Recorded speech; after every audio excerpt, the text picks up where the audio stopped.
美妈问问团。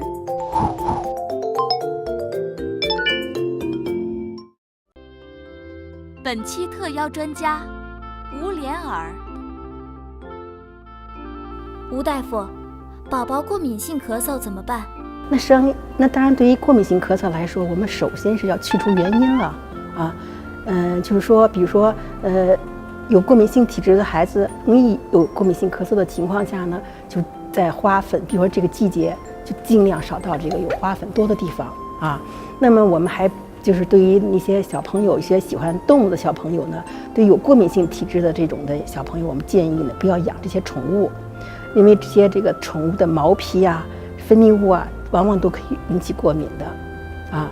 还有就是有些这个吃东西方面呢，也应该引起注意啊。可以举个例子啊，就是我有一个朋友，他在美国待了很长时间，他带着他的小儿子回国，他告诉饭馆的人说，我孩子对腰果过敏，所以说呢，我们吃宫保鸡丁的时候，你不要放腰果。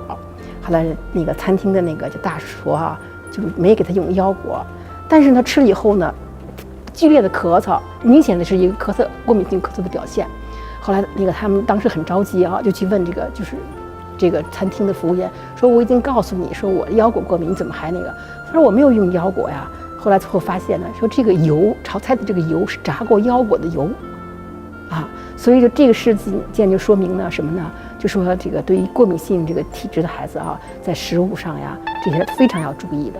你可能间接的他没有吃腰果，但是吃了用腰果那个炸腰果的炒菜的油，它就会引起过敏的。我知道了，谢谢您。